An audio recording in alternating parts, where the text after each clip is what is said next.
Podcast Estás Convocado.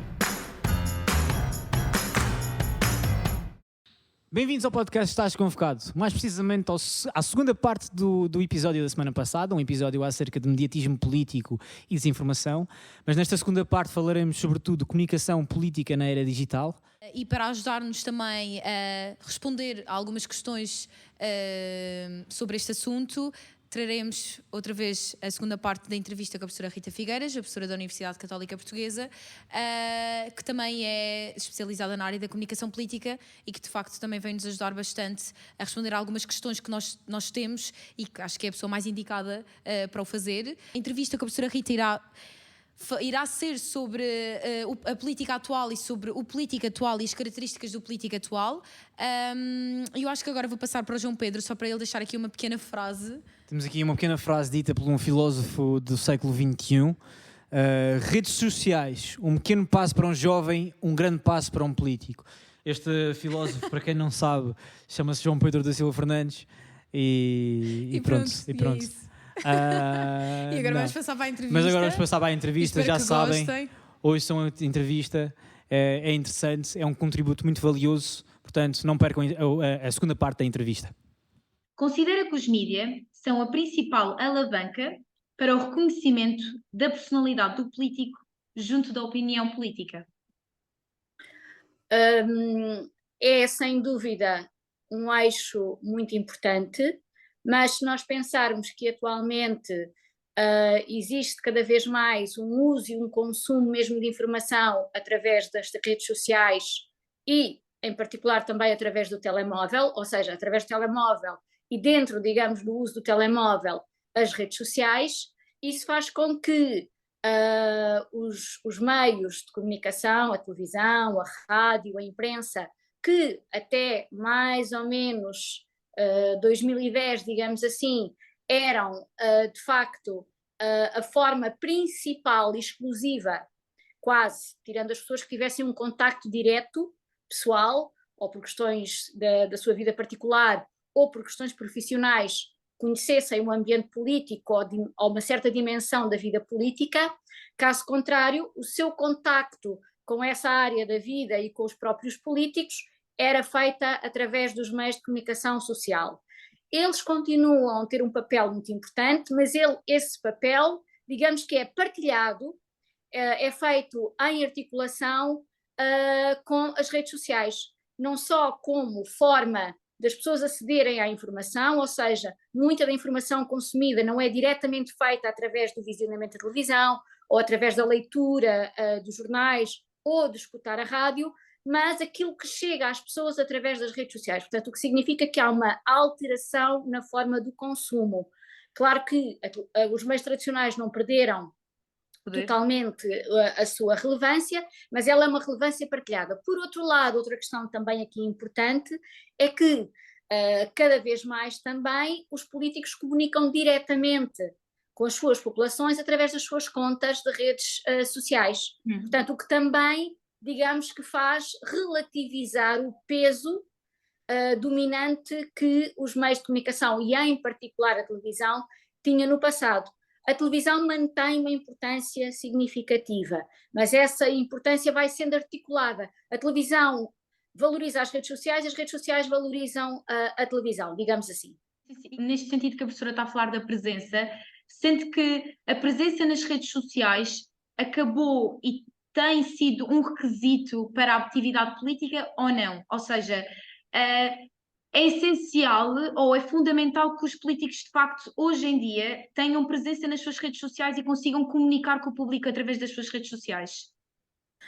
As redes sociais, elas são importantes num duplo movimento, não só para poderem construir uma relação direta com os eleitores ou com os usuários das redes, porque algum amigo partilha um conteúdo, então a pessoa indiretamente toma contacto com aquele político ou ouve-o a falar de qualquer coisa, não é? Portanto, porque há muitas formas de conseguir chegar e espalhar os conteúdos, mas também esses conteúdos muitas vezes também são feitos a pensar nos próprios média, porque estão a oferecer material, digamos assim, para os média usarem, nomeadamente declarações que são feitas e depois são integradas em peças jornalísticas e vemos cada vez mais o uso, quer seja de declarações no Facebook, quer seja no Twitter, quer seja no Instagram, que são integradas, não é?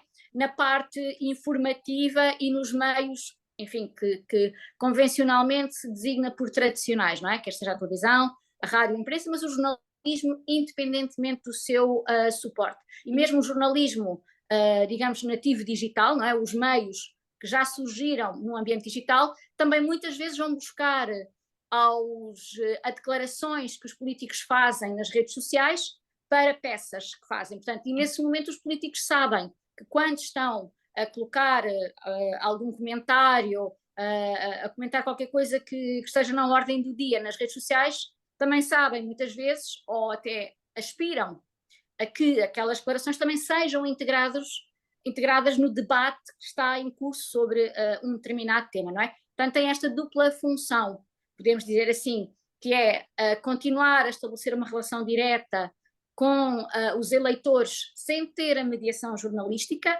mas ao mesmo tempo também fazem estas declarações na expectativa que os médias os incluam nas suas peças jornalísticas. E na sua opinião, quais são os maiores desafios que um político tem na era digital?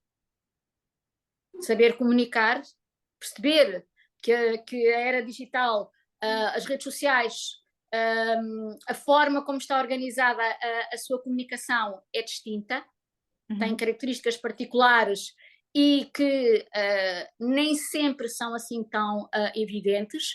Resistir também, digo eu, a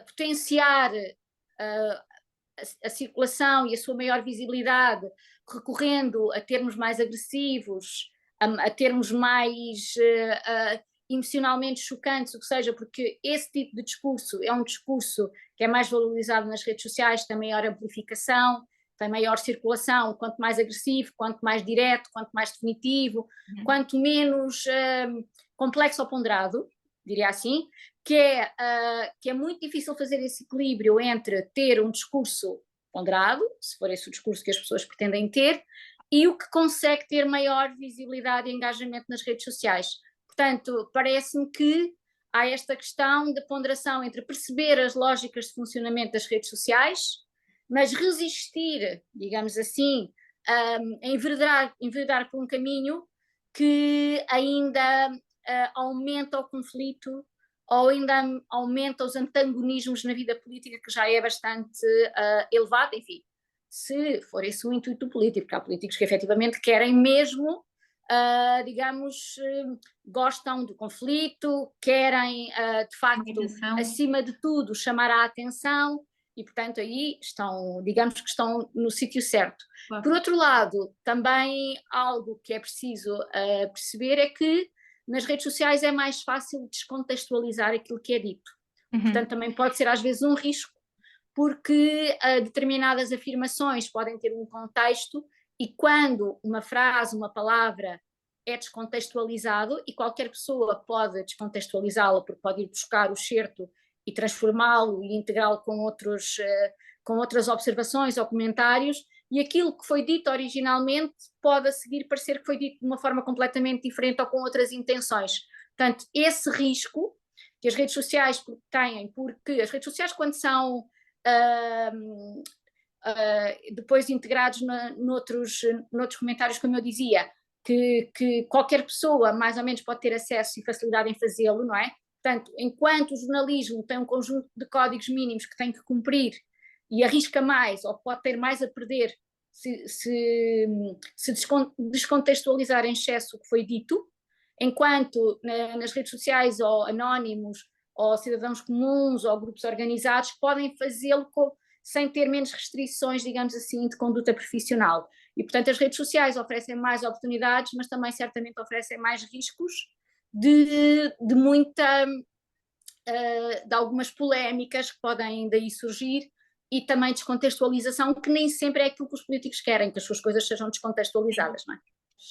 E na sua opinião, quais são os maiores desafios que um político tem na era digital?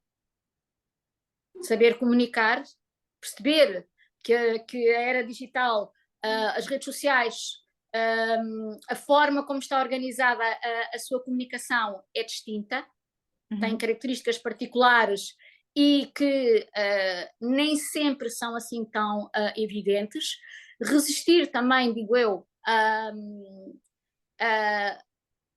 potenciar a circulação e a sua maior visibilidade, recorrendo a termos mais agressivos, a termos mais emocionalmente chocantes, o que seja, porque esse tipo de discurso é um discurso que é mais valorizado nas redes sociais, tem maior amplificação, tem maior circulação, quanto mais agressivo, quanto mais direto, quanto mais definitivo, quanto menos complexo ou ponderado, diria assim, que é muito difícil fazer esse equilíbrio entre ter um discurso ponderado, se for esse o discurso que as pessoas pretendem ter, e o que consegue ter maior visibilidade e engajamento nas redes sociais. Portanto, parece-me que há esta questão de ponderação entre perceber as lógicas de funcionamento das redes sociais, mas resistir, digamos assim, a enveredar por um caminho que ainda aumenta o conflito ou ainda aumenta os antagonismos na vida política, que já é bastante elevado, enfim, se for esse o intuito político, porque há políticos que efetivamente querem mesmo, digamos, gostam do conflito, querem, de facto, acima de tudo, chamar a atenção, e, portanto, aí estão, digamos que estão no sítio certo. Claro. Por outro lado, também algo que é preciso perceber é que nas redes sociais é mais fácil descontextualizar aquilo que é dito. Portanto, também pode ser às vezes um risco, porque determinadas afirmações podem ter um contexto e quando uma frase, uma palavra é descontextualizado, e qualquer pessoa pode descontextualizá-la porque pode ir buscar o excerto e transformá-lo e integrá-lo com outras observações ou comentários, e aquilo que foi dito originalmente pode a seguir parecer que foi dito de uma forma completamente diferente ou com outras intenções. Portanto, esse risco que as redes sociais têm, porque as redes sociais, quando são depois integrados noutros comentários, como eu dizia, que qualquer pessoa mais ou menos pode ter acesso e facilidade em fazê-lo, não é?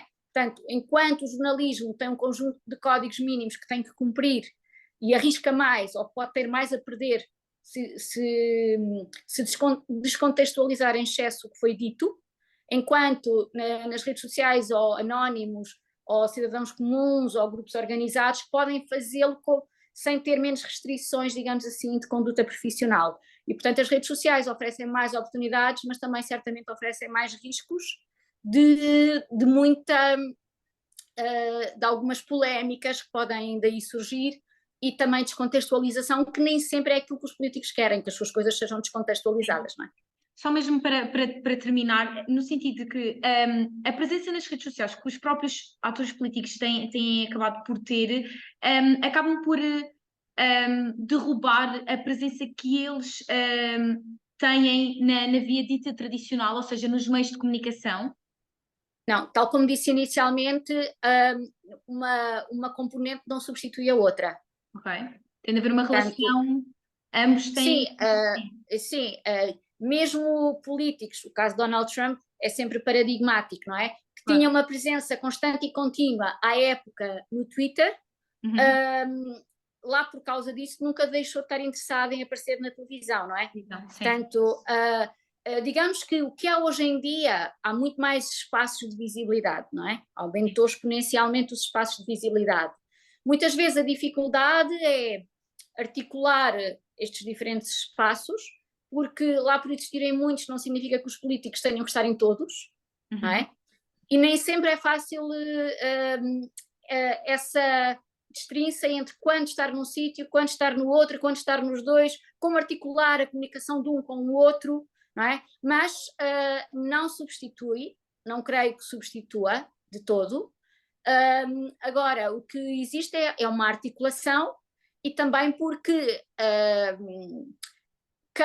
a televisão, por exemplo, a televisão, a imprensa, a rádio e as redes sociais, as redes sociais, elas têm objetivos também diferentes, como o TikTok, que agora é cada vez mais utilizado também pelos políticos, porque é cada vez mais usado também, nomeadamente pelos jovens, para vários propósitos. Sim. Quer seja para divertimento, para comunicação com as outras pessoas, mas também para consumir informação, não é? E, portanto, também há uma forma dos políticos chegarem aos eleitores mais jovens, comunicando através do TikTok, que também tem outras regras diferentes do Twitter, regras diferentes do Instagram e regras diferentes do Facebook, por exemplo, não é?